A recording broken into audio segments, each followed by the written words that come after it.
Welcome back to silent banking. അപ്പോൾ ഒരുപാട് നോട്ടിഫിക്കേഷൻ്റെയും എക്സാമിൻ്റെ ഇടയിലും മുങ്ങിപ്പോയ ഒരു നോട്ടിഫിക്കേഷനാണ് ഓറിയന്റൽ ഇൻഷുറൻസ് കമ്പനിയുടെ നോട്ടിഫിക്കേഷൻ. നമ്മുടെ SPPയുടെ എക്സാം നടക്കുകയായിരുന്നു, അതിനിടയ്ക്കാണ് ഈ നോട്ടിഫിക്കേഷൻ വന്നത്. അപ്പോൾ ആ ഒരു ടൈമിൽ തന്നെ നമ്മുടെ SBI ക്ലർക്കിൻ്റെ നോട്ടിഫിക്കേഷൻ വന്നു. അപ്പോൾ അതിനിടയിൽ ഇതും വിട്ടുപോയി എന്ന് എനിക്ക് തോന്നി. പക്ഷേ ഇത് നമ്മൾ ഒരിക്കലും വിട്ടുകളയാനുള്ള ഒരു എക്സാം അല്ല, നമുക്ക് ഉറപ്പായിട്ടും എഴുതി നോക്കാൻ പറ്റുന്ന ഒരു എക്സാമാണ്. അപ്പോൾ അതിൻ്റെ ഡീറ്റെയിൽസിലേക്ക് പോയാലോ, സമയം ഇനിയും താമസിച്ചില്ല. ഓഗസ്റ്റ് 17 വരെ നമുക്ക് സമയമുണ്ട്. നമുക്ക് പെട്ടെന്ന് വീഡിയോയിലേക്ക് പോകാം. അപ്പോൾ 500 അസിസ്റ്റന്റിന് വേണ്ടിയിട്ടാണ് ഈ നോട്ടിഫിക്കേഷൻ, 500 അസിസ്റ്റൻസിന്റെ റിക്രൂട്ട്മെന്റ് വേണ്ടിയിട്ടാണ് ഈ നോട്ടിഫിക്കേഷൻ വന്നിരിക്കുന്നത്. അപ്പോൾ നോക്കിയാൽ കാണാൻ പറ്റും, ഓൺലൈൻ രജിസ്ട്രേഷനും പേയ്മെന്റ് ഓഫ് ആപ്ലിക്കേഷനും വരുന്നത് ഓഗസ്റ്റ് 2 മുതൽ ഓഗസ്റ്റ് 17 വരെയാണ്.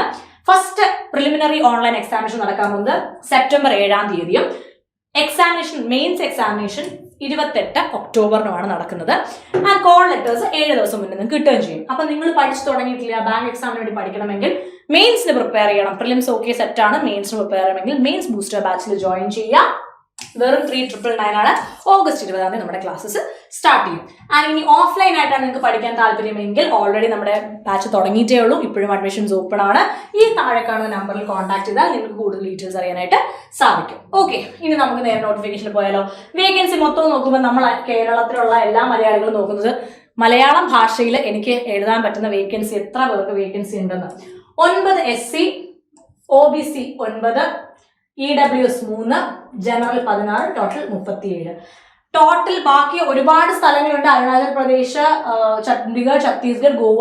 ഇതിന്റെ സൈഡിൽ ലാംഗ്വേജ് കൊടുത്തിട്ടുണ്ട്. അതിൽ ലാംഗ്വേജ് പ്രൊഫഷൻസി ടെസ്റ്റ് ഉണ്ടാവും. നിങ്ങൾക്ക് വേറെ ഏതെങ്കിലും സ്ഥലത്ത് കൊടുക്കണമെങ്കിൽ കൊടുക്കാൻ പ്രശ്നമില്ല. ഒന്നെങ്കിൽ നിങ്ങൾ 10ാം ക്ലാസ്സിലൊക്കെ ആ ലാംഗ്വേജ് പഠിച്ചിട്ടുണ്ടാവണം, അല്ലെങ്കിൽ നിങ്ങൾ ആ ടെസ്റ്റ് എടുക്കാൻ റെഡി ആയിരിക്കണം. അത് നിങ്ങൾക്ക് റീഡിംഗ്, റൈറ്റിംഗ്, സ്പീക്കിംഗ് സ്കിൽസ് ആ പർട്ടിക്കുലർ ലാംഗ്വേജിലുണ്ടെങ്കിൽ നിങ്ങൾക്ക് ഉറപ്പായിട്ടും അപ്ലൈ ചെയ്യാം. അങ്ങനെ നോക്കുമ്പോൾ ടോട്ടൽ എത്ര വേക്കൻസി ഉണ്ട്? 500 വേക്കൻസീസ് വരുന്നുണ്ട്. അങ്ങനെയാണ് 500 വേക്കൻസീസ് ഉള്ളത്. നമുക്ക് മലയാളം ലാംഗ്വേജ് വരണമെങ്കിൽ 37 വേക്കൻസിയാണുള്ളത്. പിന്നെ നോക്കുമ്പോൾ നമുക്കതിന്റെ ഏജ് ക്രൈറ്റീരിയാസ് നോക്കാം. 21 മുതൽ 30 വയസ്സ് വരെ ഉള്ളവർക്കാണ് ഈ എക്സാം എഴുതാൻ സാധിക്കുന്നത്. Not earlier than 30/7/1995. 1995 7 മാസം 31 മുന്നേ ജനിച്ചവരോ 2004 7 മാസം 31 ശേഷം ജനിച്ചവരോ ആയിരിക്കും പാടില്ല എന്ന് പറയുന്നുണ്ട്. എന്നാൽ ഏജ് റിലാക്സേഷൻ നമുക്ക് തരുന്നുണ്ട്.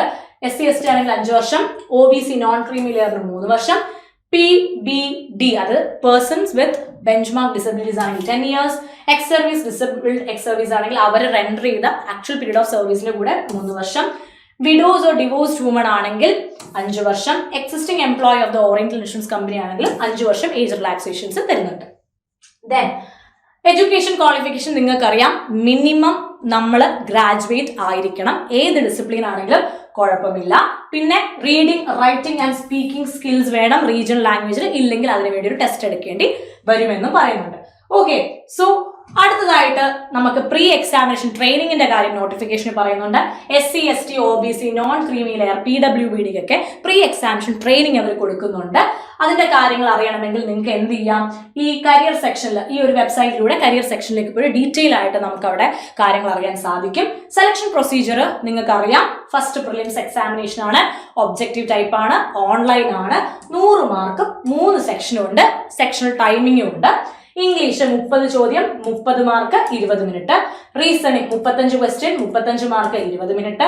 Numerical ability 35 question, 35 mark, 20 minute. Total 100 question, 100 mark, 60 minute ആണ് പ്രിലിംസിന് നിങ്ങൾ നേരിടേണ്ടി വരാം. മെയിൻസിലേക്ക് വരുമ്പോൾ 250 മാർക്കിന്റെ പരീക്ഷയാണ് മെയിൻസ്. 2 മണിക്കൂറാണ് നിങ്ങൾക്ക് സമയം ഉണ്ടാവുക. 5 സെക്ഷൻസ് ആണ് നിങ്ങൾ ചെയ്യേണ്ടി വരാം. ഇംഗ്ലീഷ് 40 ചോദ്യം, 50 മാർക്ക്, 30 മിനിറ്റ്. റീസണിംഗ് 40 ചോദ്യം, 50 മാർക്ക്, 30 മിനിറ്റ്. ന്യൂമറിക്കൽ എബിലിറ്റി 40 ചോദ്യം, 50 mark, 30 minute. Computer 40 question, 50 mark, 15 minute.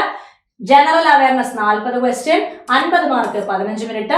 മൊത്തത്തിൽ 200 ചോദ്യങ്ങൾ, 250 മാക്സിമം മാർക്ക്, 120 മിനിറ്റ് ആണ് നിങ്ങളുടെ സമയം. അപ്പൊ ഇതാണ് മെയിൻസ് എന്ന് പറയുന്നത്.